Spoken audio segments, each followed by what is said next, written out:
Hey class, welcome back. Welcome to chapter or section 11.3, looking at Jackson and the National Bank plus a couple more presidents.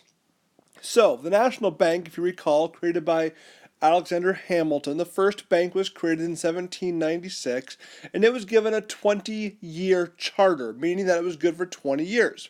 Well, in 1816 it expired, but a new charter was given and the second National Bank was created, and it was also given a 20-year charter, and it was set to expire in 1836.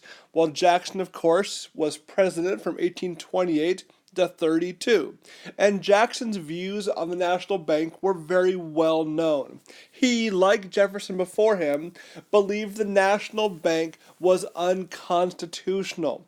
He said that the Constitution did not allow for the bank to be created. So, he's not going to renew it. He believes that it benefits the wealthy, and he, of course, is for the common man and wants to help the common man. Well, this man down here in the bottom corner, his name is Nicholas Biddle, Biddle, and Nicholas Biddle did nothing wrong. He's based out of Philadelphia, and he is in charge of, he oversees the 29 branches of the National Bank, which Jackson opposes. Well, Henry Clay is a huge fan of the National Bank. So in 1832, Henry Clay says, you know what? I'm going to send a bill to renew the charter for the National Bank 4 years early, right? It doesn't expire till 36. He's going to send it up in 1832. Well, Jackson gets this, and he's pretty ticked off because Clay knows how he feels, and he angrily vetoes the bill. So, with the election of 32 looming, Henry Clay says, you know what? Andrew Jackson does not like this bank thing, but I think it's what's best for America. And Clay says, I believe that most Americans think that the bank is in the best interest of America. So he decides to run for president as the National Republican against Jackson, the Democrat. And he said, you know what, I'm going to run on one issue, the National Bank. And if the American people want a national bank, which I believe they do, then I will win. Unfortunately for Henry Clay, he was wrong. And the American people did not care as much as he thought about the National Bank. Andrew Jackson here receives 219 electoral votes. Henry Clay just 49. So Andrew Jackson becomes president, or will continue to be president for 4 more years until 1836. Henry Clay tries again to become president, but it fails, and the National Bank is dead. The National Bank will never get renewed again in American history. Jackson goes on to serve a second term. Well, let's fly through a couple more elections and a couple more presidents just real quickly. The first I want to point out is the election of 1836. And this one here is going to pit Martin Van Buren. Martin Van Buren has been Jackson's vice president for the past 4 years when he runs in 1836. Well, the Republicans decide, you know what we're going to do? We're going to run 4 people. William Henry Harrison, White, Daniel Webster, and Magnum. If we run all 4 of these guys, maybe no one will get a majority, and the election will go to the House of Representatives, where the Republicans had a majority and could defeat Van Buren.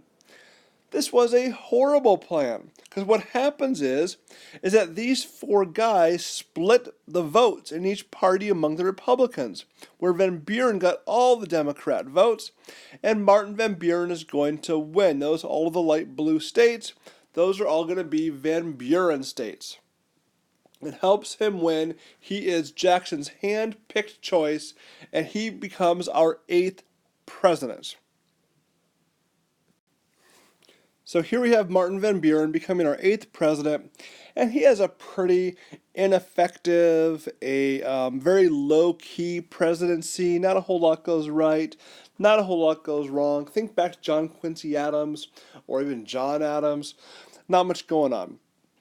Well, in 1840, the Republican Party has changed its name, and they are now known as the Whig Party. Notice down here the Whig Party. And the Whigs get things figured out. And they say, we're going to run just one candidate this time, so we won't split the votes. And they're going to choose the war hero, William Henry Harrison. He was a war hero. We're back Tippecanoe. He was the hero of Tippecanoe, plus a War of 1812 hero. Well, he's going to run again, or run. And he's going to choose for his vice president a man named John Tyler. We don't talk too often about our vice presidents, but John Tyler's chosen, and their campaign slogan is one of the more famous ones in election history. It was Tippecanoe and Tyler too. Tippecanoe referring to Harrison, and we'll bring along John Tyler as well. And if you can see here on the map, it's a very close election, popular vote-wise, but in the electoral vote, which is what matters, William Henry Harrison is going to clean up with 230 electoral votes, or 80% of the votes, to Van Buren's just 20% and 60 total votes. So William Henry Harrison becomes our 9th president. But his presidency is the most insignificant in American history. Here's a guy who has survived 2 battles, right, against the Indians, War of 1812.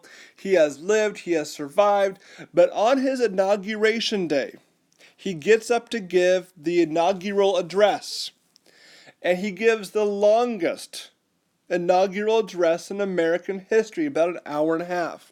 He decides to not wear a coat. While giving his speech, he catches cold, the cold turns into pneumonia, and he is dead 4 weeks later. That's right, he is president for only 4 weeks. That, of course, is going to elevate John Tyler to the presidency. So there you have it. Presidents 8, 9, and 10. None of them terribly significant. Harrison, pretty interesting. But John Tyler is going to come in and serve basically an entire full term. So a lot going on here. A lot of presidents changing places. Jackson, of course, the key individual from this time period, did a lot of really good things. One really bad thing with the treatment of the Indians. But we're going to head off with John Tyler as president into the next chapter.